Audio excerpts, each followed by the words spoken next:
Joseph లెక్క పెట్టాడా? Final గా లెక్క పెట్టగలిగినాడా? ఆయన దగ్గర ఉన్న ధాన్యాన్ని, మనీని లెక్క పెట్టగలిగిందా? లెక్క పెట్టలేకపోయినాడు. లెక్క పెట్టలేనంతగా దేవుడు నిన్ను టెస్ట్ చేయబోతున్నాడు. నువ్వు లెక్క పెట్టలేనంతగా మనీ యేసునామములో నేను నీకు రిలీజ్ చేస్తున్నా. నీ అకౌంట్ లో వేసుకో. నువ్వు లెక్క పెట్టలేని మనీ యేసునామములో నేను రిసీవ్ చేసుకుంటున్నా. అయిపోయింది నీ అకౌంట్ లో వేసి. అకౌంట్ లో పడిందంటే ఇక అది వర్క్ అవుతూనే ఉంటది. టెరిటరీస్ నేను ఎస్టాబ్లిష్ చేస్తున్నా. ఎనిమీస్ చూసినప్పుడు భయపడే విధంగా దేవుడు నీ యొక్క హార్వెస్ట్ ని, నీ నిధులను, నీ గంపలను దేవుడు నింపబోతున్నాడు. ఉన్నతమైన స్థలంలోనికి దేవుడు నిన్ను తీసుకుని వెళ్ళి బ్లెస్ చేయబోతున్నాడు. నీ డ్రీమ్ అన్నది హైట్స్ లోకి వెళ్ళబోతుంది యేసు నామములో. సాల్మన్ విజ్డమ్ ని యేసు రక్తంతో నేను రిలీజ్ చేస్తున్నాను. యేసు నామములో నీ జ్ఞానము ఇట్లా విప్పబడేటట్లు నేను డిక్లేర్ చేస్తున్నాను. మనం ఏం మారం, పైన ఏం మారం మనం, అని దేవుడు మారమంటున్నాడు. అంటే మన లోపల మారాలి. అందుకే దేవుడు మీ మనస్సు మారి మీరు నూతన పరచబడితే, దేవుడు ఏమంటున్నాడంటే నూతన పరచబడితే, న్యూగా మీరు మారితే మీ పొజిషన్ మారింది, స్టేటస్ మారింది, లైఫ్ మారింది, మీ ఆలోచన మారింది. నువ్వు చెయ్యడానికి ముందే, నీకు అద్భుతం జరగడానికి ముందే నీ లోపల అవన్నీ, ఆ రూట్స్ అన్ని అన్లాక్ అయిపోయినాయి. సౌండ్స్ ను నేను వింటున్నా. దేవుని యొక్క పవర్ ద్వారా సౌండ్స్ ను నేను వింటున్నా. స్పిరిచువల్ రెలమ్ లో సౌండ్స్ రిలీజ్ అవుతున్నాయి. అరణ్యంలో సౌండ్ అనేది రిలీజ్ అయింది. గాలి రిలీజ్ అయింది. ఆ ఫోర్స్ గా వచ్చిన గాలితోటి ఊరేళ్ళన్నీ అరణ్యంలోనికి వచ్చేసినాయి.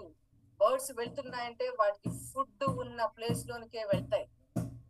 కానీ ఈ సౌండ్, ఈ ఫోర్స్ తోటి వచ్చిన ఈ విండ్ తోటి ఆటోమేటిక్ గా ఆ పూరేళ్ళు కూడా అరణ్యంలోనికి వచ్చాయి. నేను డిక్లేర్ చేయబోతున్నా, ఆ రెలమ్ సౌండ్ అనేది దేవుని యొక్క శక్తి ద్వారా నీ యొక్క లైఫ్ లోనికి, నీకు కావాల్సిన ఇంపాసిబుల్ బ్లెస్సింగ్స్ అన్ని ఆ విండ్ తోటి నీ లైఫ్ లోనికి ఒక పూరేళ్ళు లాగా, కుప్పలుగా రిలీజ్ కాబోతున్నాయి. హల్లెలూయా. జనములను నేను నీకు స్వాస్యముగా ఇస్తా. భూమిని దిగంతముల వరకు సొత్తుగా నేను నీకు అనుగ్రహిస్తా. దేవుడు ఇస్తానని చెప్పిన తర్వాత నీకు వేరే ఆప్షన్ లేదు. నువ్వు ఆత్మతోటి అభిషేకించబడి ఆత్మలో టంగ్స్ లో మాట్లాడుతున్న వ్యక్తివై ఉన్నప్పటికీ, నేను ఏం మాట్లాడుతున్నానంటే దేవుని యొక్క స్పిరిట్ రెలం తోటి నువ్వు కనెక్ట్ అయినప్పుడు నీ మాటలన్నీ కూడా సూపర్ న్యాచురల్ గానే ఉంటాయి. కోల్పోయినట్లు ఉండవు. ఇక నాకు ఫ్యూచర్ లేదు అని నువ్వు చెప్పవు. ఉన్న దాంట్లోనే సంతోషపడతా అని కూడా చెప్పవు. నిన్ను పోలిన వాడు ఈ భూమి మీద ఎవ్వడు లేడు. సో నువ్వు ఏది చేసినా ఇంకొకళ్ళ ఇమిటేషన్ ఉండదు, ఇంకొకళ్ళ కాపీ ఉండదు, ఇంకొకరిని నువ్వు ఫాలో అయ్యేది ఉండదు. ఏది చేసినా నువ్వే యునిక్ గా నువ్వు చేసింది ఇంకొకళ్ళకి ఇక రాదు అది చేయాలన్నా. ఎందుకంటే నిన్ను పోలిన వాళ్ళు, నీలాంటి వాళ్ళకి ఎవరు లేరు. దేవుడు ఇచ్చిన లైఫ్ ని ఒకవైపు ఫిజికల్ గా దాన్ని ఎక్స్పీరియన్స్ చేస్తూ ఆత్మీయ ప్రపంచంలో బ్రతికినప్పుడు కంపల్సరీ నువ్వు దేవుని యొక్క కింగ్డమ్ ని ఒక రాయల్ ఛాలెంజర్ లాగా నువ్వు భూమిని వణికించగలవు. దేవుని కోణంలో నువ్వు ఆలోచిస్తే నిజంగా నీ ముందున్నది ఏదైనా కూడా నువ్వు కాంకర్ అయ్యేంత వరకు కూడా దేవుని యొక్క స్పిరిట్ తోటి నువ్వు ఆగిపోవు. ఎందుకంటే ఇది నీ ఆలోచన కాదు, ఇది నీకొచ్చింది కాదు, ఇది నువ్వు మాట్లాడే మాట కాదు. ఎందుకంటే నువ్వు టంగ్స్ లో మాట్లాడుతున్నావు కాబట్టి. ఆత్మలో నువ్వు మాట్లాడేదంతా కూడా ఆత్మ బోధిస్తున్నాడు నీకు అన్ని. స్పిరిట్ అంతా నీకు మంచి ఆలోచనలు ఇస్తాడు. నువ్వు ఆత్మలో మాట్లాడేది ఫిజికల్ గా ఖచ్చితంగా మేనిఫెస్ట్ అవుద్ది. అందుకని ముందు ఆత్మలో టంగ్స్ లో నువ్వు దాన్ని నీ యొక్క టంగ్స్ లోనికి తీసుకురా. ఫస్ట్ ఆఫ్ ఆల్ నీకు ఏదైతే ఉన్నదో ప్రాజెక్ట్, దాన్ని నీ టంగ్స్ లోనికి తీసుకొచ్చేదాకా మాట్లాడు. ఆటోమేటిక్ గా టంగ్స్ లో రివీల్ అయితేనే ఉంటాయి. టంగ్స్ లో వన్స్ రిలీజ్ అయిందంటే ఇక మేనిఫెస్టేషన్ అన్నది దగ్గర ఉన్నట్టే. ఇది సీక్రెట్. ఈ దేవుని యొక్క ఆత్మీయ దేశాన్ని దోచుకునే సీక్రెట్ ఇది. బలవంతులు దేవుని యొక్క రాజ్యాన్ని దోచుకుంటారు. వెయిట్ చేస్తావా? నువ్వు దోచుకుంటావా? ఇన్ని సంవత్సరాలు వెయిట్ చేస్తావు, ఇంకేం వెయిట్ చేస్తావు చెప్పు? దోచుకుంటావు. నువ్వు దోచుకుంటావు. Yes, very good. నువ్వు దోచుకోవడానికి కింగ్డమ్ ఉన్నది అంటే అధికారం ఉన్న తర్వాత మనం పర్మిషన్ తీసుకుంటావా? ప్రభా ఇది చేస్తావా, ఇది చెయ్యవా అని తీసుకుంటావా పర్మిషన్? లేదు, నువ్వు తీసుకోవు. అధికారం ఉన్న తర్వాత నువ్వేం చేస్తావు అంటే చూసుకుని వెళ్తావు. దాన్ని దోచుకోవడం అంటారు. దేవుడు నిన్ను అట్లా పెట్టాడు. అందుకని అది నాకు ఎప్పుడు జరుగుతుందో అప్పుడు జరగని అనేవాళ్ళు ఉంటారు. నేను వాళ్ళ గురించి నేనేం చెప్పట్లే, కానీ నీ లెవెల్ మారిందంటే నీకు అన్ని మారాల్సిందే. నువ్వు అప్పుడు అదే మాట, ఇప్పుడు ఇదే మాట అంటే నీ లెవెల్ ఏం పెరిగినట్లు? అప్పుడు నువ్వు అన్నావు, ప్రభా ఇది జరిగేంత వరకు నేను నువ్వు చేసేంత వరకు నేను ఇక్కడే ఉంటా. కానీ ఇప్పుడు అట్లా లేదు. కింగ్డమ్ అనేది దోచుకునే స్టేటస్ లోకి వచ్చింది. కింగ్డమ్ అనేది బలవంతుల చేత పట్టబడే డేస్ వచ్చినాయి. బిడ్డలారా, కింగ్డమ్ అన్నది నీ ద్వారా పట్టబడ బలవంతంగా దాన్ని దోచుకొని దాంట్లో ఉన్న పవర్ ని, దాంట్లో ఉన్న ప్రాస్పరిటీని, దాంట్లో ఉన్న ఎబిలిటీని, దాంట్లో ఉన్న మెరకల్స్, సైన్స్ అండ్ వండర్స్ ని నువ్వు దోచుకొని పంచి పెట్టడానికి దేవుడు నిన్ను పట్టుకున్నాడు. నువ్వు బ్లెస్ అయ్యి ఇంకొకరికి బ్లెస్సింగ్, నువ్వు మల్టిప్లై అయ్యి ఇంకొకరికి అదే అనాయింటింగ్, నువ్వు ఫెయిత్ లో వాక్ చేసి ఇతరులకు అదే. అంటే నువ్వు అయ్యేదాన్ని నీతోటి దాచిపెట్టుకోకుండా నువ్వు ఇంకొకళ్ళకి దారి చూపెట్టడానికే ఒక దేవుడు నిన్ను ఒక టార్చ్ లాగా పెట్టాడు. నువ్వు టంగ్స్ లో మాట్లాడుతున్నావు అంటే గుర్తుపెట్టుకో, మంచి మంచి థాట్స్ వస్తాయి నీకు, మంచి మంచి డ్రీమ్స్ వస్తాయి, ఏం చెయ్యాలా అనే మంచి వాల్యుబుల్ ఆలోచనలు వస్తాయి. నీకు వచ్చింది కాబట్టి అది కంపల్సరీ భూమి మీద అది నీకు కనబడుతుంది. అరే ఇట్లనే మాట్లాడాలా, టంగ్స్ ఏంది ఇట్లా చేస్తాననేది, ఇట్లా దానికి ఒక ఆకారం, ఒక హద్దు, ఒక ఇట్లా ఉండాలనేది ఉండదు దానికి. నీకు ఎట్లా వస్తే అట్లా మాట్లాడు. నీకు ఏ లాంగ్వేజ్ ఎట్లా, ఆ లాంగ్వేజ్ అనేది ఏ రూపంలో వస్తే అట్లా మాట్లాడేది నువ్వు కాదు కదా. దాన్ని ఆపకు, మాట్లాడుతూనే ఉండు. అక్కడ మాట్లాడుతున్నామంటే నీ లోపల కనెక్ట్ అవుద్ది. అంటే మొత్తం అర్థమైతేమని కాదు, కానీ నువ్వు మాట్లాడేది నీకు అర్థమవుతుంది. ఇది ఏదో నాకు మేనిఫెస్టేషన్ కి ఇది కనెక్ట్ కాబోతుందా అన్న సంగతి అయితే నీకు అర్థమవుతుంది.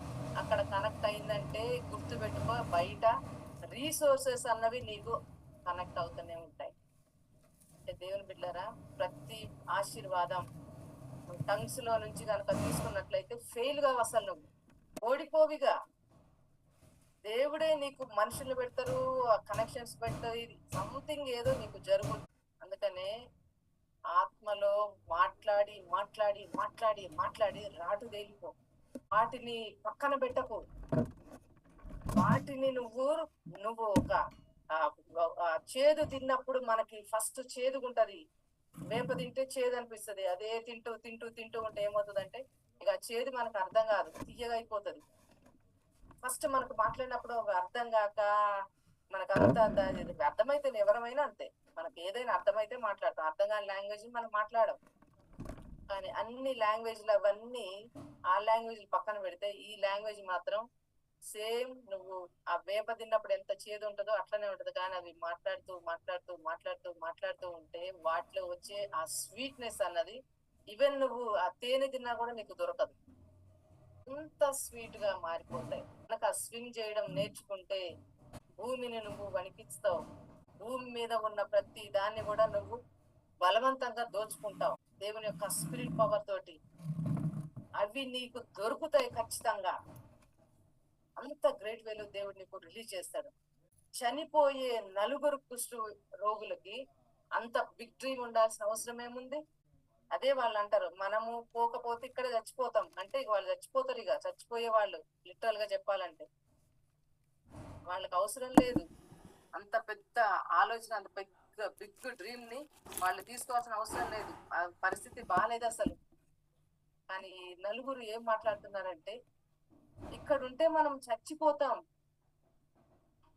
చచ్చిపోయినాక ఇక మనం ఏమీ చెయ్యలేము, చనిపోయే స్టేటస్ లో మనం ఉన్నాం. ఇక్కడే గనక ఉంటే మనము అసలు ఈ భూమి మీద ఇన్ని సంవత్సరాలు బ్రతికినందుకు మనము ఒక అసలైన ఏదైనా చెప్పుకోదగ్గ బ్రేక్ త్రూ అనేది ఏముండదు మన లైఫ్ లో. ఇట్లనే నలుగురు కుష్ఠరోగులు ఇట్లనే చెప్పుకుంటారు మన గురించి. అంతకు మించి మన గురించి ఏ పెద్ద టెస్ట్ మనీ ఉండదు.